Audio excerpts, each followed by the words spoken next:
Bismillahirrahmanirrahim. Assalamualaikum warahmatullahi wabarakatuh. Bertemu lagi sekali bersama saya Masya Shiro di dalam channel saya ini. So, hari ini kita nak berkongsi. Seperti biasa, channel saya ini saya akan kongsikan tip-tip yang ringkas, yang simple, cara kita nak membangkitkan semangat kita, motivasi kita, inspirasi hidup kita, teknik-teknik untuk kejurutaihan untuk hidup. So, ini yang saya suka kongsikan. Okay? So, saya ucapkan terima kasih kepada semua yang menonton. Jika belum subscribe channel saya, bantulah subscribe. So, kalau anda bantu subscribe, sekurang-kurangnya ianya memberi semangat kepada saya. Dan apabila dimonetizekan, insyaAllah ada duit yang akan masuk. Dan itulah saya akan boleh lakukan pelbagai kerja-kerja CSR, kerja-kerja kemasyarakatan daripada hasil-hasil yang saya dapat daripada YouTube ke, daripada mana-mana yang saya buat. So, saya berharap sangat tuan-puan, just subscribe, tekan loceng supaya anda dapat notifikasi tentang video-video saya akan datang. Jika ada apa-apa idea, just terus tulis kat komen. Okay, so hari ni kita nak bercerita. Kalau beberapa hari lalu saya ada cerita tentang duit. Tentang duit kita tentang pasal duit nak dapatkan duit adalah proses. Adakah duit elok untuk jadikan matlamat dalam perniagaan? Saya dah cerita benda tu. Boleh tengok video sebelum ni. So hari ni kita nak cerita pasal apa pula? Kita nak cerita pasal kita punya kekangan dalam diri kita. Okay? Sebenarnya kekangan dalam diri kita ni, dia berlaku daripada diri kita sendiri. Saya ada penyakit daripada segi emosi, psikologis. Saya dirawat di bawah pakar psikiatris, psikologis, kaunselor waktu saya sakit teruk dulu. So ini pengalaman-pengalaman yang membuatkan saya mempraktikkan apa yang saya belajar. Sebelum ni memang saya ada belajar tentang beberapa ilmu ilmu tentang jurulatih ke hidup untuk motivasi, macam-macam kaedah pembelajaran yang saya pernah ikut berbagai kursus untuk kehidupan macam-macam. Kalau kita tengok macam adalah bagai saya tak sebut kat sini lah kan. Okay? So banyaklah tentang kursus minda apa semua. Tetapi ianya tidak boleh dipraktiskan selagi saya tidak melalui perkara tersebut.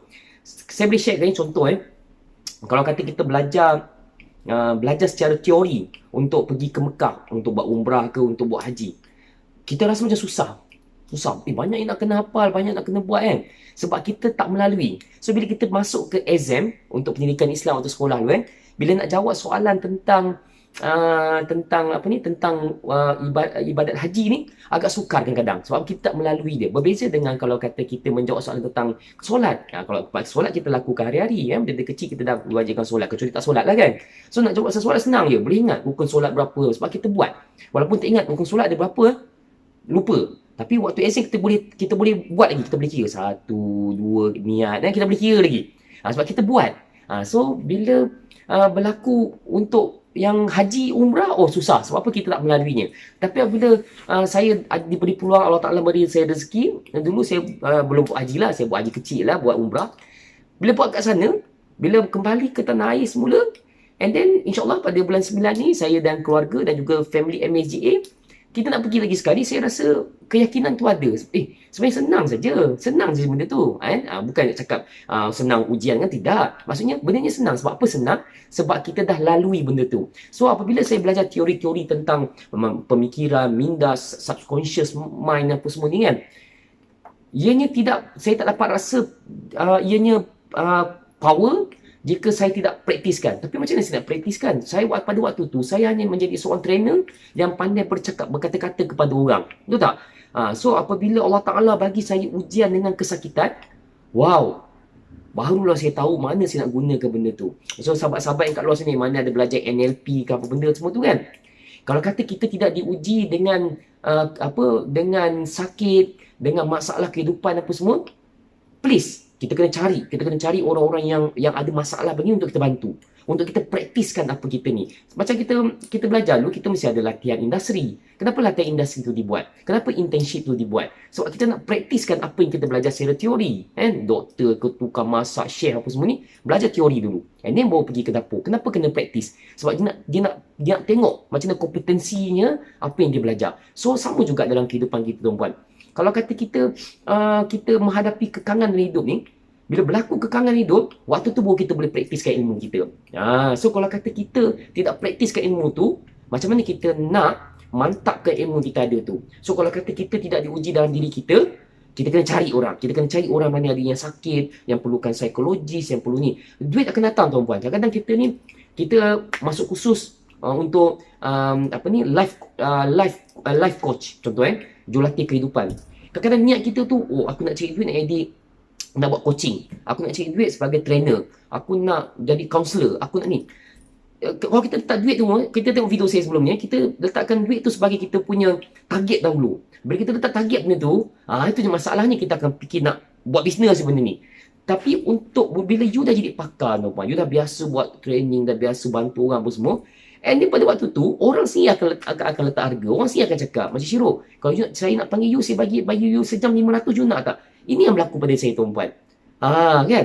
So, selagi kita belum sampai ke tahap that level, kita mesti ada sense of give. Kita mesti ada nak memberi dulu. Nak memberi. Kenapa nak memberi? Sebab kita nak cari pengalaman. Saya boleh share seorang doktor saya share nama beliau kat sini, Dr. Raf Dr. Rafa Dr. Rafa ni yang jaga family saya, jaga saya, jaga Malika isteri saya semua. Dr. Gigi our dentist. So memang orang lain saya tak bagi, memang saya bagi dia je. Bayar dekat klinik, under klinik Medisa. So beliau cerita waktu beliau belajar dekat Bandung, Indonesia. So dekat sana dia kena cari patient sendiri untuk cukupkan dia punya hours saya. Hours yang dia buat praktikal untuk gigi orang ni. So dia kena cari orang. Bayar pun tak apalah, maknanya orang tu yang gigi rosak ni, kat sana orang susah ramai. So siapa yang nak bayar, betul tak? So memang buat yang secara percuma lah. Janji dia punya hours cukup. So kalau Dr. Raf dengar video ni, saya minta izin saya kongsi cerita ni. Sebab cerita ni menarik. Sebab apa tuan-puan? Kita kena bagi dulu.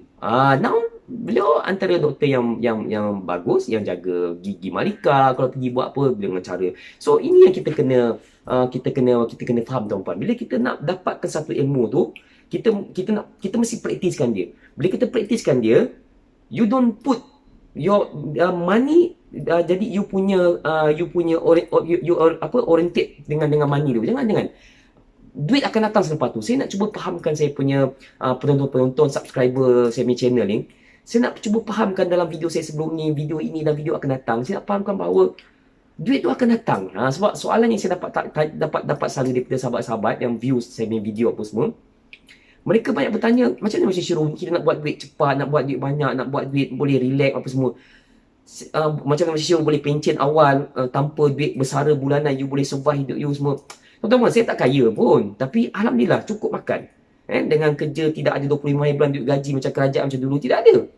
Tapi macam kita nak cukup benda tu. So saya nak cuba sampaikan benda ni. Saya nak cuba luahkan macam ni saya nak buat. So tuan-puan, saya boleh ajar tip ni. So kekangan dalam diri kita ni, kita kena pecahkan. Okay? Kekangan dalam diri kita. Macam saya waktu saya sakit dulu. Kalau saya baring, memang takkan sembuh, tuan-puan. So saya kena bangun. Saya kena challenge saya punya diri dulu. Saya kena bersedia untuk pulih. Saya kena bersedia untuk berubah.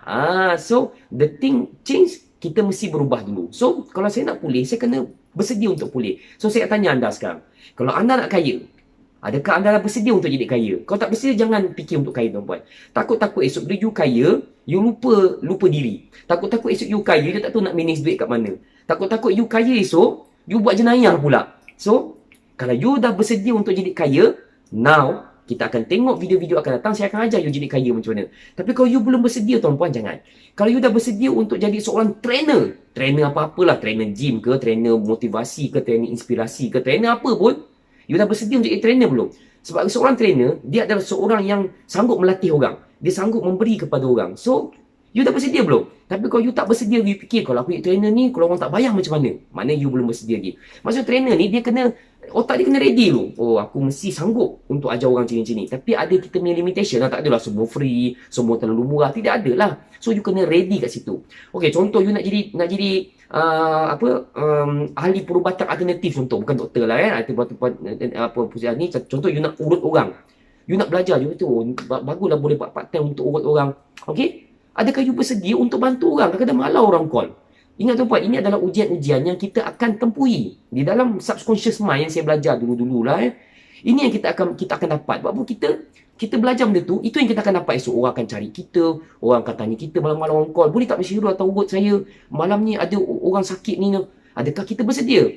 Tapi kalau kita belum bersedia tuan-puan, you jangan start. Sebab apa tuan-puan? Ini akan menyebabkan ada kekangan dalam diri you. Lalas you akan jadi pressure kat situ. Akhirnya you stress, you depression. So tuan-puan, kalau you nak pecahkan sesuatu benda you nak buat, tak kira you nak edit berjaya dalam menjadi usahawan, nak edit agent insurans, agent hartanah, nak edit founder produk, nak edit apa-apa saja, you kena pecahkan kekangan dalam diri you. Apa yang mengekang diri kita, apa yang memenjarakan diri kita adalah diri kita sendiri. Bukan orang sekeliling. Bukan external factor. Dia adalah internal factor. Our internal factor akan efek kita punya roh. Kita punya jasad. Dia sendiri yang efek kita. Contoh hari ni kita cakap, aku nak jogging pagi esok. Tapi pada pagi esok, adakah kita bersedia untuk bangun jogging? Bangun-bangun pagi, malas lah, bagi lagi elok lah. Maksudnya kita punya roh kita dengan jasad kita belum betul-betul synchronize. Dia belum synchronize dua-dua. Maksudnya, tadi jasad kita, hari ni kita rasa macam, yes, aku gemuk lah, aku kena jogging esok. Tu jasad kita. Roh kita, memang roh kita rasa macam nak ni, tapi roh kita belum betul-betul synchronize. Esok pagi bila nak bangun, rupanya body kita pun tak ready lagi. Body kita yang fizikal pun, malas lah. So, roh pun belum bersedia gitu buat. So, kat sini you kena faham, bila kita nak berfikir, kita kena berfikir betul-betul daripada kita punya subconscious mind. Kita kena fikir, maknanya minda di separuh sedar kita. Minda separuh sedar ni, maknanya kita dah duduk diam tu, kita berangan-angan. Berangan-angan. Oh, esok pagi aku nak jogging. Aku mesti dah ready dah. Pada aku gemuk ni. Kalau gemuk ni, penyakit akan datang. Bila body naik, sakit lutut. Macam mak saya, buah gemas biasalah. Lutut akan sakit. Bila badan berat naik sikit, lutut sakit. Lutut dia sakit. Bila jaga kontrol makan dia, alhamdulillah, lutut dia terus tak sakit tuan-puan. So, ini yang kita nak sampaikan. Maksudnya kita kena cakap dengan diri kita, esok pagi aku mesti bersedia untuk jogging. Esok pagi aku mesti bersedia untuk berubah. Esok pagi aku mesti bangun juga. Kenapa? Kalau aku tak bangun esok, badan aku esok kolesterol naik, sakit jantung, sakit darah tinggi. Alhamdulillah tuan-puan, walaupun saya disahkan menghidap sakit saraf ni, tapi jantung saya okey, darah tinggi saya okey, kolesterol saya okey. Alhamdulillah. Buah pinggang saya alhamdulillah still okey walaupun makan ubat macam-macam. So saya beritahu bahawa minda kita yang kontrol.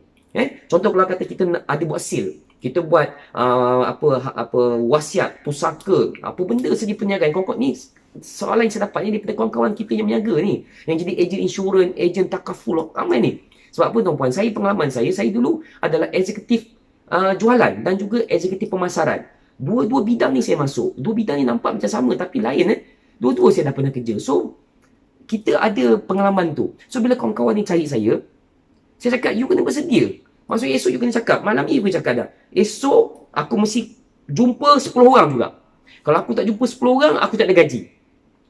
Daripada 10 orang tu, aku mesti bercerita kepada 5 orang ni, cerita habis-habis tentang apa yang aku jual. Kalau aku tak cerita kepada 5 orang ni, aku tak balik. So, bila kita bercakap dengan diri kita, kita bayangkan pula, esok, aku akan jumpa orang ni, jumpa ni. Bayangkan siapa kita nak jumpa. Jangan esok pagi baru, aku nak jumpa orang ni je. Tak boleh. Malam ni dah fikir dah. Esok aku nak jumpa Shiro, aku nak jumpa TJ, aku nak jumpa Maya, aku nak jumpa Malika. Bila kita sebut nama-nama orang ni tuan-puan, itu adalah hot market kita, hot dan warm market kita. Maksudnya orang kita kenal. Bila kita sebut nama diorang, kita dah nampak muka diorang dah. Bila kita nampak muka mereka, esok kita dah ready nak berjumpa mereka dah. Kita dah semangat nak call mereka dah. So inilah kita punya minda separuh sedar. Bukan minda tak sedar, tak sedar tu pingsan. Minda separuh sedar. Ini yang kita nak. Kita kena spark dalam basic saya punya video ni. Saya bagi asas dulu.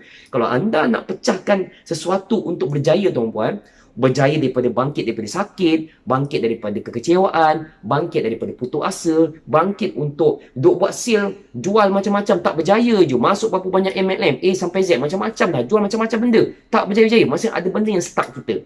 So, you kena pecahkan you punya penjara di dalam badan you sendiri. You kena pecahkan dulu. Macam nak pecahkan, you kena cakap dengan jiwa you. You kena cakap dengan roh you. You kena cakap dengan jasad you. Okay? So, tuan-puan ingat bercakap dengan roh, bercakap dengan jasad, bercakap dengan minda, bercakap dengan badan you. You kena cakap benda tu semua. You cakap, you mesti boleh buat. Okay, aku mesti boleh buat. Esok aku mesti jumpa orang ni. Esok aku mesti dapat 55,000. Esok aku mesti dapat 1,000. Kita kena cakap apa kita nak.